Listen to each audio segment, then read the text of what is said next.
입시의 압박과 시험의 굴레에서 바람잘 날 없는 대한민국 청소년들. 특히 수학이라는 단어에 긴장하곤 하는데요. 실제로 초등학교 1학년생 5명 중 1명은 수학에 흥미를 느끼지 못하고 4명 중 1명은 문제풀이를 지레 포기하는 것으로 나타났습니다. 아이가 어떻게 흥미를 가지게 하는지 그게 관건인 것 같아요. 이제 수학이 어렵지 않아서 좋아요. 우리 아이들이 자유롭게 공부할 순 없는 걸까요? 어렵다고 느끼던 수학이 즐거워진 순간 아이들은 수학 문제에 푹 빠지게 되는데요. 즐겁게 배우는 공부 비법 알려드립니다. 이곳은 경기도 안양시입니다. 안녕하세요. 안녕하세요. 안혜인, 안현 어린이인데요. 공부에 흥미가 많은 친구들이랍니다. 네, 저희 집입니다. 오, 한쪽 벽을 가득 채운 수많은 책들, 빈틈없이 꽉꽉 차 있는데요. 이게 다 얼마나 되나요? 네, 저희 집은 이제 TV는 없고 책을 좀 많이 읽는 편이어가지고 한 1000권 정도? 1000권이요? 네, 여기도 있고 방에도 있고. 우리 아이가 공부에 흥미 갖게 하는 비결 첫 번째는 바로 책이랍니다. 모든 과목의 기본은 독서라는 교육 원칙을 세워 유아기 때부터 아이들이 책을 많이 읽도록 도와줬다는데요. 이젠 책을 읽는 게 습관이 됐답니다. And he let our father out to the shed. 그 원칙은 영어를 가르칠 때도 빠지지 않았다는데요. 졸지 않는 이 꼬마아이가 아빠한테 필요한 준비물은 보틀, 그래서 서랍장 위에서 보틀을 꺼내오는 이야기예요.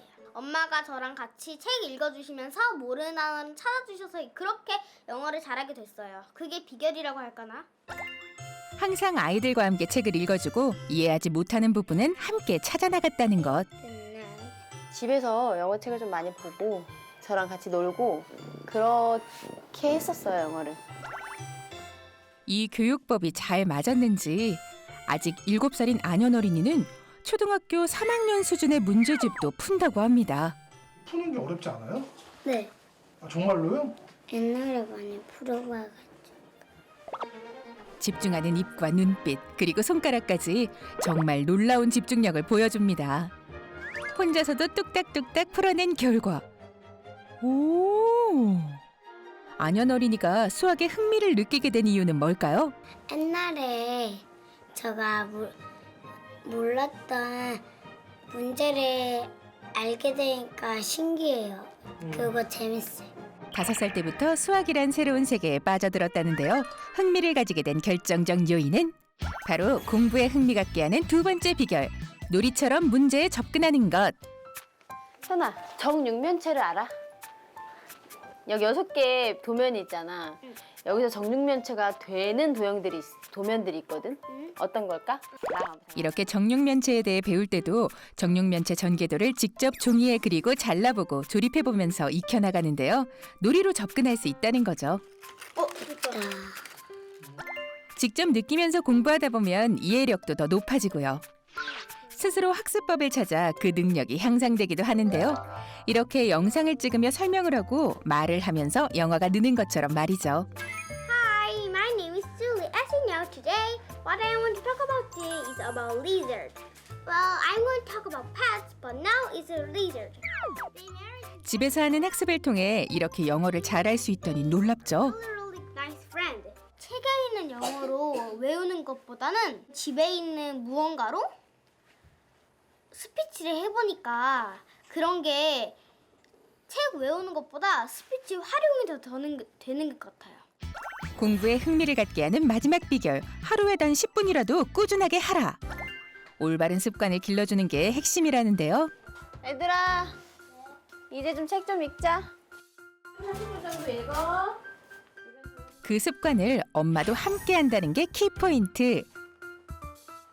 그래서인지 그 누구도 지루해하지 않고 이 시간을 즐깁니다. 저희는 하루에 1시간 넘게 책을 읽어서 그게 습관이 돼서 오히려 재밌어졌어요. 같이 뭔가를 한다는 느낌으로. 그리고 할 때는 하고 놀 때는 되게 재밌게 노는 그렇게 좀 오래 해야 되는 이런 학습 같은 교육이 공부가 좀 재밌는 걸로 생각을 할 수 있어야 될 것 같아요. 엄마나 아이들이나 다. 교육이라는 기나긴 여정에 아이들이 지치지 않고 따르는 게 무엇보다 중요하겠죠. 또 다른 가족을 만나기 위해 이번엔 서울의 한 아파트를 찾았습니다. 안녕하세요. 안녕하세요. 수학을 가장 좋아한다는 권태호 학생입니다. 보통 저희는 일상생활에서 그냥 지나치는 것들 있잖아요.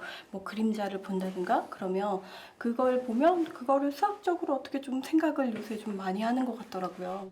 일상에서도 수학을 많이 생각한다니 어떻게 그게 가능할까 궁금해지는데요. 어려워도 제가 하고 싶다 보면 재밌어요. 엄마 나 좀 밖에 좀 나갈게. 그래서 권태호 학생의 일상을 지켜보기로 했습니다. 역시 초등학생의 일상은 밖에서 보내는 게 순리겠죠? 멋지게 뛰어놀아야 어린이인 법. 운동장으로 향한 권태호 학생, 겉옷도 벗어던지고 뭘 하려나 보는데 갑자기 줄자가 등장했습니다. 뜬금없이 이곳의 길이는 왜 재는 걸까요? 여기 25m가 나왔어요. 근데 저기 거리는 재서 근데 이제 뭐 하려고요? 어우 계산해야죠. 계산을 한다고요? 네. 운동하려 나온 거 아니었어요? 운동하면서 계산해야죠. 준비, 출발! 계산을 한다더니 갑자기 달리기 시합이라도 하려는 듯 최선을 다해 운동장을 질주하는데요. 이쯤 되니 그 무엇보다 권태호 학생의 기록이 궁금해집니다. 그 결과는 바로 13초. 태호야 너 13.42초 났어. 엄마 나 그럼 그것 좀 풀게 공책이랑 볼펜 줘. 달리기 결과를 받자마자 당연하다는 듯 공책을 펼치고 계산부터 하기 시작하는데요. 대체 아이의 머릿속엔 어떤 생각이 있는 걸까요? 지금 뭐 한 거예요? 지금 저의 달리기의 초속을 구한 거예요. 제가 13초를 달렸잖아요. 네. 그 다음에 50m를 달렸으니까 네. 거리에다가 시간을 나누면 돼요. 운동장을 달리더라도 자신의 달리기 속도를 생각한다는 권태호 학생. 속도를 구하는 공식을 대입한 결과 결국 원하는 그 답을 얻어냈습니다. 저는 3.8m/s를 달렸어요. 왜 달리다 말고 이런 거 이렇게 하는 걸 좋아하는 거예요? 재밌으니까요. 만족스러운 활동을 마치고 발걸음을 옮기던 그때 잠시만. 엄마 저 나무 몇 센치인지 알아? 집 앞에서 자주 보던 나무도 그냥 지나칠 수 없는 순간이 찾아오는데요. 나무의 높이를 알아야겠다며 꺼내든 이것. 이렇게 딱 45도를 맞춘 앞에다가 갖다 대면 삼각형의 가장 높은 점에서 나무 꼭대기를 볼 수 있을 때까지 이동하면 여기가 90도, 45도, 45도니까 여기가 나무의 높이가 되는 거고 여기가 제가 걸어간 길이가 돼서 이렇게 딱 됐을 때 제 눈높이에서 딱 요게 됐을 때가 그게 맞는 거죠. 삼각자를 활용해 나무의 높이를 예측한 태호 학생. 이동한 지점에서 나무까지의 거리가 나무 높이와 같게 되는 거랍니다.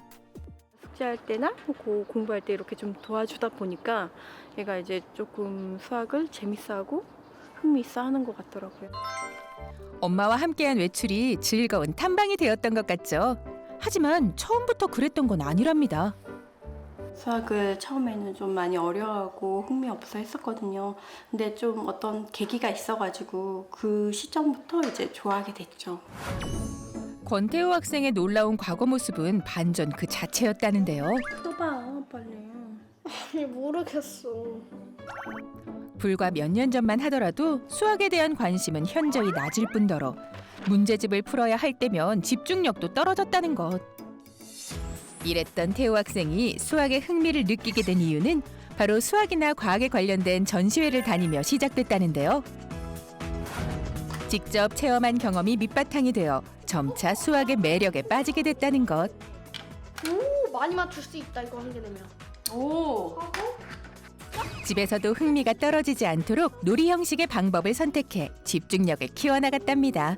집에서는 이제 숫자와 관련된 이런 보드게임도 좀 같이 하고 그다음에 학습 도구를 이용해가지고 수학을 더 좋아하게 된 것 같아요. 전시회를 다니며 접한 다양한 학습 도구들이 수학 공부의 전환점 역할을 해주었는데요. 오늘도 이 숫자판을 활용해 공부를 해볼 계획이랍니다. 숫자판을 이용하면 구구단 개념도 쉽게 이해할 수 있고 나눗셈, 곱셈도 쉽게 할 수 있어요. 태호 학생이 알려주는 숫자판을 이용해 수학을 쉽게 이해하는 법. 아니 뭐 일단은 제가 요 제일 쉬운 문제로 알려드릴게요. 네네. 첫 번째로 초등학교 저학년들을 위한 나눗셈 원리 이해하기. 이게 완전 0으로 딱 맞아떨어지지 않잖아요. 그래서 좀 어려워하는 친구들이 있어요. 근데 이 숫자판을 이용하면 생각보다 쉬워요. 8 곱하기 8을 하면 71이라고 하기엔 조금 적잖아요. 그래서 이거를 9로 하면 72잖아요. 그래서 좀 크잖아요. 몫은 8에서 8을 곱한 64가 되는 거고, 나머지는 71에서 64를 뺀 7이 되는 거예요. 어떠신가요? 이렇게 알아보니 저학년 친구들도 이해가 쏙쏙 되죠? 두 번째는 최대 공약수에 대해서 배워보기로 하는데요. 자, 태호야, 엄마가 문제를 한번 내볼게. 27과 45의 최대 공약수 구하기. 그러니까 3 곱하기 9는 27이 되고, 3 곱하기 3 곱하기 3이 몇이야? 27이지. 이거는 3의 세제곱이 되는 거고, 45 곱하기 9는 3 곱하기 5 곱하기 3은 결국엔 45가 되잖아. 그러니까 45는 3의 제곱이 되는 거고, 이렇게 여기 그 두 군데 같이 있잖아. 그 두 개의 숫자가 9. 9가 최대 공약수야. 마지막으로 숫자판을 활용해 1차 방정식까지 응용할 수 있답니다.